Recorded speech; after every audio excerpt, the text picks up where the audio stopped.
अच्छी नींद लेना हमारे लिए उतना ही ज़रूरी है जितना कि अच्छा खाना खाना। जिस प्रकार फूड से हमारे शरीर को एनर्जी मिलती है, उसी प्रकार नींद से भी हमें ऊर्जा ही मिलती है। और यही ऊर्जा हमारे ब्रेन को सही प्रकार से चलाने में मदद करती है। और ब्रेन अगर सही होगा तो वह हमारे शरीर को भी अच्छे से चला पाएगा। जैसा कि हमने पिछली वीडियोस में जाना है, ब्रेन को काम करने के लिए ऊर्जा आत्मा देती है और आत्मा ऊर्जा भगवान यानी उस सुपर पावर से लेती है। तो इस प्रकार भगवान ही हमें जिंदा रहने के लिए ऊर्जा प्रदान करते हैं। जिस प्रकार फ़ोन जब डिस्चार्ज हो जाता है तब हम उसे चार्ज में लगाते हैं ताकि उसकी बैटरी में एनर्जी स्टोर हो जाए और फ़ोन को दोबारा प्रयोग में लाया जा सके। उसी प्रकार जब सारा दिन ब्रेन और हमारी पूरी बॉडी काम करते हैं तो एनर्जी का लॉस होता है और रात होते होते हमारे पास कम ही एनर्जी बचती है। तब हमें नींद की ज़रूरत होती है ताकि आत्मा एनर्जी स्टोर कर सके। तो इस प्रकार नींद एक ऐसी स्टेज है जिसमें आत्मा उस सुपर पावर से एनर्जी लेती है। नींद को अगर हम ध्यान से समझें तो हमें पता चलेगा कि जितना टाइम हम सोते हैं उसमें नींद एक समान नहीं होती। एक पार्ट में तो हमें गहरी नींद आती है और दूसरे पार्ट में हमें सपने आते हैं। जैसे कि अगर आपने किसी को सोते हुए नोटिस किया हो तो देखा होगा कि कभी तो आंखें पलकों के नीचे हिलती हुई नजर आती हैं और कभी आंखें बिल्कुल नहीं हिलती हैं। ऐसा इसलिए होता है क्योंकि जब वो सपने ले रहा होता है तो उसकी आंखें हिलती हैं और जब वो गहरी नींद में सो रहा होता है तब उसकी आंखें नहीं हिलती। तो इस प्रकार हम यह भी कह सकते हैं कि नींद दो प्रकार की होती है। पहली डीप स्लीप जिसमें हम गहरी नींद में सोते हैं और दूसरी है ड्रीम स्लीप जिसमें हमें सपने आते हैं। जैसे ही हमें नींद आती है उसके कुछ टाइम बाद ही हम गहरी नींद में चले जाते हैं और इस स्टेज में हमें सपने नहीं आते। इस स्टेज में हमारा ब्रेन पूरी तरह से रिलैक्स होता है और यही वह स्टेज होती है जिसमें आत्मा एनर्जी स्टोर करती है। इस स्टेज में हमारी आत्मा पूरी तरह से भगवान से कनेक्टेड होती है। हमारा शरीर, ब्रेन और मन सब शांत होते हैं, परंतु इस स्टेज के कुछ टाइम बाद ही हमें सपने आने शुरू हो जाते हैं। सपने असल में हमारे विचार ही होते हैं। जिस प्रकार दिन में जागते हुए हमें बहुत से विचार आते रहते हैं, उसी प्रकार सोते हुए भी विचार आते रहते हैं जिन्हें हम सपने कह देते हैं। और आपने देखा भी होगा कि हमें सपने वही आते हैं जिसकी इन्फॉर्मेशन हमारे कॉन्शियस और सबकॉन्शियस ब्रेन में पहले से ही होती है, या यह कह लो कि जिस चीज़ के बारे में हम जानते हैं, जो इन्फॉर्मेशन हमने अपनी लाइफ में ली है, उसी के बेसिस पर हमें सपने यानी विचार सोते समय आते हैं। अब जिस चीज़ के बारे में आपको पता ही ना हो तो उस चीज़ का विचार आपके ब्रेन में आ ही नहीं सकता। तो इस प्रकार जब हमें नींद में सपने आते हैं तब हमारा ब्रेन और मन पूरी तरह से शांत नहीं होता और इसीलिए आत्मा ऊर्जा को स्टोर नहीं कर पाती। इस प्रकार जागते हुए और सपने लेते हुए दोनों ही स्टेजेस एक जैसी ही होती हैं। बस फर्क इतना होता है कि जागते हुए हमारी बॉडी भी काम कर रही होती है और सपने लेते हुए हमारी बॉडी रिलैक्स होती है। यह तो साइंटिस्ट ने भी अपनी रिसर्च में बताया है कि जब हम गहरी नींद में होते हैं तब हमारी बॉडी हाफ पैरालाइज स्टेट में होती है और जब हम नींद में सपने ले रहे होते हैं तब हमारी बॉडी के पैरामीटर्स वैसे ही होते हैं जैसे कि जब हम जाग रहे होते हैं। तो इस प्रकार गहरी नींद लेना हमारे लिए बहुत ज़रूरी होता है क्योंकि इसी स्टेज में हमारी आत्मा ऊर्जा स्टोर करती है और इसी ऊर्जा को हम सभी कामों के लिए यूज़ करते हैं। इसी ऊर्जा से ब्रेन हमारे शरीर को सही प्रकार से चला पाता है।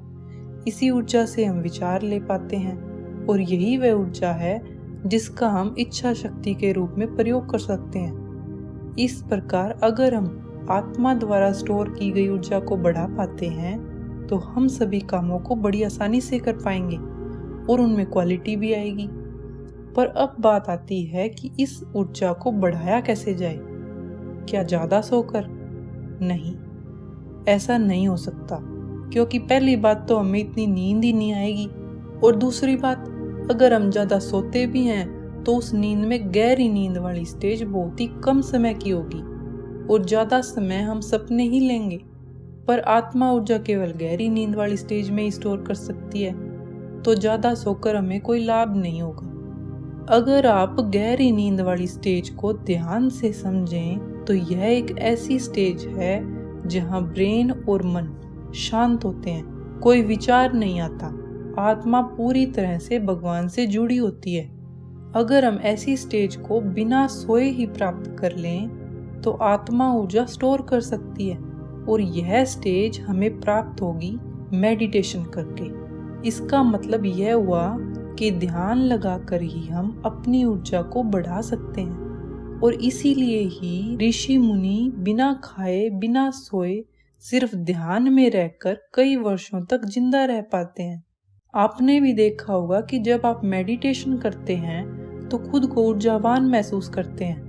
मेडिटेशन के भी लेवल्स होते हैं, जितना हाई लेवल तक हम ध्यान लगा पाते हैं उतनी ही ज़्यादा एनर्जी स्टोर हो पाती है, और हाई लेवल तक पहुंचने के लिए बहुत प्रैक्टिस और लगन की ज़रूरत होती है, और साथ ही हमारे पिछले जन्मों में किए गए कर्म भी इसमें महत्वपूर्ण भूमिका निभाते हैं। इसे हम इस प्रकार भी देख सकते हैं कि अगर हम ज़्यादा एनर्जी स्टोर करते हैं और ज़्यादा ही यूज़ भी कर देते हैं तो बैलेंस में कुछ भी नहीं बचता, और अगर हम कम एनर्जी स्टोर करते हैं और कम यूज़ करते हैं तो भी कुछ नहीं बचता।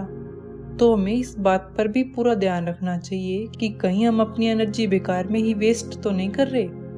इसलिए हमें अपनी एनर्जी को बहुत ही प्रिसाइजली यूज करना चाहिए। यहाँ अगर हम देखते हैं तो एक सिचुएशन और भी हो सकती है कि अगर हम कम एनर्जी स्टोर करके ज्यादा एनर्जी यूज करें तो क्या होगा। ऐसा दो ही कंडीशन में हो सकता है।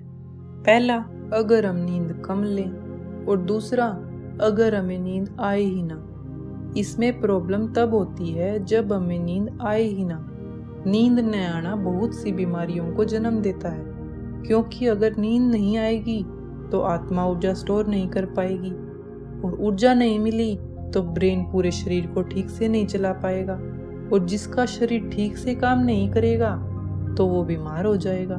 और साइंटिस्ट ने भी अपनी रिसर्च में बताया है कि न्यूबॉर्न बेबीज को और जिन्हें नींद न आने की प्रॉब्लम होती है उन्हें केवल ड्रीम स्लीप यानी सपनों वाली नींद ही आती है, उन्हें गहरी नींद नहीं आती।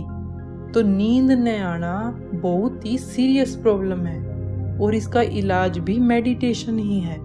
आपने नोटिस भी किया होगा कि जब हम मेडिटेशन करते हैं तो हमें नींद आ जाती है, क्योंकि मेडिटेशन और गहरी नींद एक सी स्टेज है, और इसी स्टेज को ही तो अचीव करना होता है, और हमें गहरी नींद आ जाती है।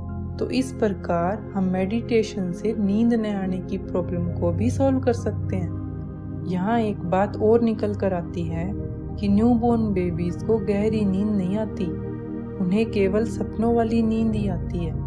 पर जब बच्चा जन्म लेता है तो उसका कॉन्शियस ब्रेन तो खाली होता है, यानी उसने बाहर से कोई इन्फॉर्मेशन तो ली ही नहीं, तो सपने आए कहाँ से। उसके सपने आए सब कॉन्शियस ब्रेन में जो इन्फॉर्मेशन स्टोर है उससे। अब सब कॉन्शियस ब्रेन में जो इन्फॉर्मेशन स्टोर होती है वो उसके पिछले जन्मों के आधार पर होती है।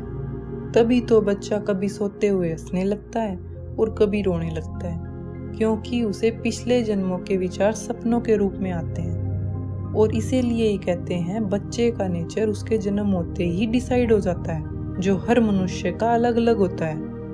तो इस प्रकार जब हम नींद में सपने ले रहे होते हैं उसका भी हमारी लाइफ में इम्पोर्टेंट रोल होता है।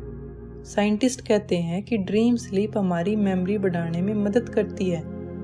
यह नए आइडियाज देने में भी सहायक है, क्योंकि नींद में जब हमारा ब्रेन किसी एक विचार पर काम कर रहा होता है तो वह उसकी अच्छे से इंटरप्रिटेशन कर पाता है, और बहुत से ऑप्शन निकल कर आते हैं जो हमारी लाइफ में काम आ सकते हैं। तो इस प्रकार हर रोज अच्छी नींद लेना बहुत ही जरूरी होता है।